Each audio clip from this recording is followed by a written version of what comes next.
আগুন বললেই আমাদের চোখে কি ভাসে? ধ্বংস, তাই না? কিন্তু ব্যাপারটা ঠিক এতটা সোজা সাপটা না। প্রত্যেকটা আগুনেরই কিন্তু একটা নিজস্ব জীবনচক্র আছে। মানে একদম একটা ছোট্ট স্ফুলিঙ্গ থেকে শুরু হয়ে ভয়ঙ্কর অগ্নিকাণ্ড আর তারপর সেটার তদন্ত পর্যন্ত। পুরোটা একটা দারুণ প্রক্রিয়া। তো চলুন আজ আমরা আগুনের এই পুরো জার্নিটাই ব্যবচ্ছেদ করে দেখি। আচ্ছা, চলুন গল্পটা একটু উল্টো করে শুরু করি, একদম শেষ থেকে। এই যে ধ্বংসস্তূপ, এই ছাই, প্রথম দেখায় মনে হবে, আরে সব তো শেষ। কিন্তু মজার ব্যাপার হলো ঠিক এখানেই লুকিয়ে থাকে আগুনের শুরুর সব সূত্র। এখান থেকেই কিন্তু আসল গোয়েন্দাগিরিটা শুরু হয়। আর এটাই হলো আজকের আলোচনার একেবারে মাইয়বিন্দু। ভাবুন তো, একজন তদন্তকারী কিভাবে এই ছাই ঘেঁটে আগুনের উৎস, এর কারণ, এমনকি আগুনটা কোন পথে ছড়িয়েছে, সবটা বের করে ফেলেন। ব্যাপারটা আসলেই একটা গোয়েন্দা গল্পের মতো, যেখানে সব ক্লু ওই ছাইয়ের নিচেই চাপা পড়ে আছে। তো চলুন একদম গোড়া থেকে শুরু করা যাক। একটা আগুন লাগতে আসলে কি লাগে? শুনলে অবাক হবেন, বিজ্ঞানের ভাষায় এর কিন্তু একটা পারফেক্ট রেসিপি আছে। আগুন আসলে আর কিছুই না, একটা খুব ফাস্ট কেমিক্যাল রিয়াকশন। একে বলে অক্সিডেশন বা জারণ। সহজ করে বললে, যখন কোনো দাহ্য জিনিস অক্সিজেনের সাথে খুব দ্রুত বিক্রিয়া করে, তখন সেখান থেকে তাপ আর আলো বেরিয়ে আসে। আর এই প্রক্রিয়াটা কিন্তু আমাদের চারপাশে অহরহ ঘটছে। যেমন ধরুন, লোহায় মরিচা পড়া, ওটাও কিন্তু অক্সিডেশন। পার্থক্যটা হলো ওটা খুব ধীরে ধীরে হয়, আর আগুন হলো ঠিক একই জিনিসের সুপার ফাস্ট ভার্সন। এটাই আগুনের একদম বেসিক কনসেপ্ট। তো এই অক্সিডেশন শুরু করার জন্য একটা ট্রিগার লাগে, যাকে বলে ইগনিশন সোর্স। আর এখানে দেখতে পাচ্ছেন সেই সাধারণ সন্দেহভাজনদের একটা লিস্ট। এটা হতে পারে যে কোনো গরম সারফেস, ধরুন একটা চুলার পাশ, কিংবা সরাসরি আগুনের শিখা। আবার মেশিনের ঘষা লেগে যে স্পার্ক হয়, সেটাও হতে পারে। ফল্টি ইলেকট্রিক্যাল ওয়্যারিং তো আছেই। এমনকি শীতকালে সোয়েটার খোলার সময় যে হালকা স্পার্ক হয় না, ওটাও কিন্তু একটা কারণ হতে পারে। এরাই হলো আগুন লাগার পেছনের আসল কালপ্রেট। আচ্ছা, তাহলে আগুন লাগার জন্য কি লাগে সেটা তো বোঝা গেল, কিন্তু একটা ছোট্ট স্ফুলিঙ্গ থেকে কিভাবে আগুনটা নিয়ন্ত্রণের বাইরে চলে যায়। চলুন এবার গল্পের পরের ধাপে যায়, দেখি কিভাবে একটা আগুন তার পয়েন্ট অফ নো রিটার্নে পৌঁছে যায়, মানে এমন একটা অবস্থায় যেখান থেকে ফেরা প্রায় অসম্ভব। এই ভয়াবহ পর্যায়টার নাম হলো ফ্ল্যাশওভার। এটা কিন্তু কোনো বিস্ফোরণ না।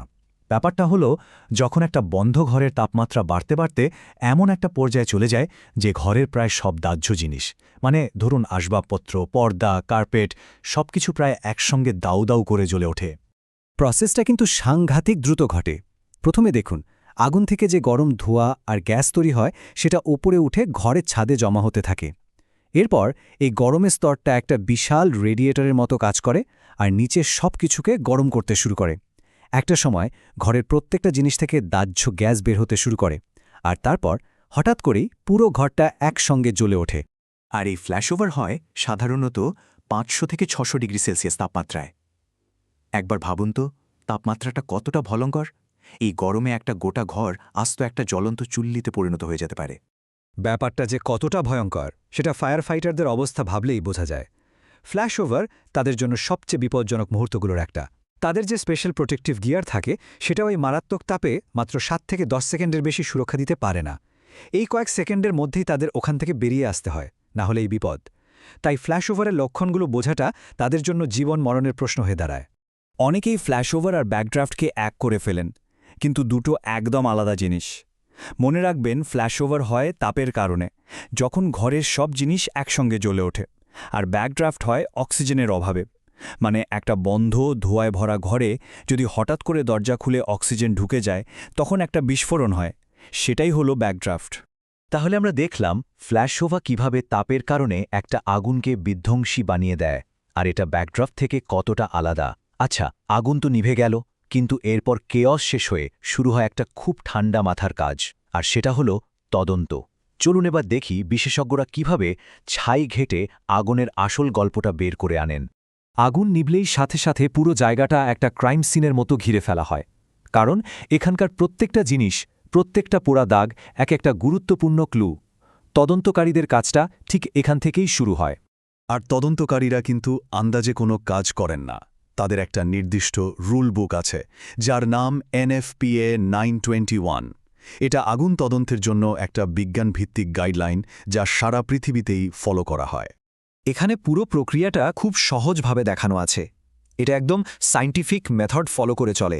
প্রথমে সব ডেটা আর প্রমাণ জোগাড় করা হয়, তারপর সম্ভাব্য কারণগুলো নিয়ে কয়েকটা থিওরি বা হাইপোথিসিস দাঁড় করানো হয়। এরপর প্রত্যেকটা থিওরিকে প্রমাণের সাথে মিলিয়ে খুব কঠোরভাবে পরীক্ষা করা হয়। শেষ পর্যন্ত যে থিওরিটা সব পরীক্ষায় টিকে যায় সেটাই হয় আগুনের আসল কারণ।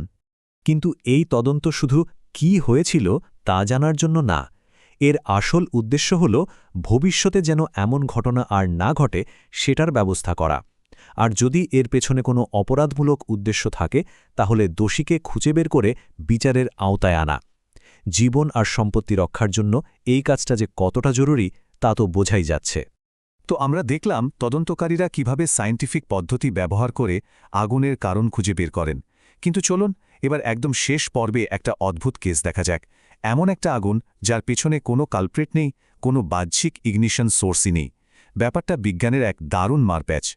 এই ঘটনাটাকে বলা হয় স্পন্টেনিয়াস কম্বাসন বা স্বতঃস্ফূর্ত দহন। কিছু জিনিস আছে, যেমন ধরুন ভেজা খড়ের গাদা বা কয়লার স্তূপ, যেগুলো সাধারণ তাপমাত্রাতেই খুব ধীরে ধীরে অক্সিজেনের সাথে বিক্রিয়া করে আর অল্প অল্প তাপ তৈরি করতে থাকে। এখন ভাবুন, যদি এই জিনিসগুলো অনেক বড় করে স্তূপ করে রাখা হয় তাহলে কি হবে? ভেতরে যে তাপটা তৈরি হচ্ছে সেটা বাইরে বেরোনোর কোনো রাস্তা পায় না। ফলে ভেতরের তাপমাত্রাটা ধীরে ধীরে বাড়তে থাকে, দিনের পর দিন, সপ্তাহের পর সপ্তাহ। এই তাপ জমতে জমতে একসময় এমন একটা পর্যায়ে পৌঁছায় যে ওটা নিজেই নিজের ইগনিশন পয়েন্টে চলে যায় আর আগুন ধরে যায়। উইটস ইউনিভার্সিটির একটা গবেষণায় খুব পরিষ্কারভাবে বলা হয়েছে, এই ক্ষেত্রে স্তূপের সাইজটাই সবচেয়ে বড় ফ্যাক্টর। স্তূপ যত বড়, তাপ ভেতরে আটকে থাকার সম্ভাবনাও তত বেশি। তার মানে হলো একটা নির্দিষ্ট ক্রিটিক্যাল সাইজের চেয়ে বড় স্তূপ হলে আগুন লাগাটা প্রায় অনিবার্য হয়ে যায়। এটা তখন আর কোনো দুর্ঘটনা থাকে না, এটা হয়ে যায় ফিজিক্সের একটা নিশ্চিত ফলাফল। বাইরে থেকে কোনো স্ফুলিঙ্গের দরকারই হয় না। তাহলে পুরোটা মিলিয়ে কি দাঁড়ালো? আগুন মানে শুধু দাউ দাউ করে জ্বলে ওঠা কিছু নয়, এর পেছনে আছে জটিল বিজ্ঞান, নিখুঁত ফরেন্সিক তদন্ত আর এমনকি প্রকৃতির কিছু অদ্ভুত নিয়ম। আগুন তো আসলে একটা কেমিক্যাল রিঅ্যাকশন, কিন্তু এর পেছনের গল্পটাই ঠিক করে দেয় এটা কি একটা দুর্ঘটনা, একটা অপরাধ, নাকি প্রকৃতিরই একটা শক্তি। ব্যাপারটা আসলেই ভাবার মতো, তাই না?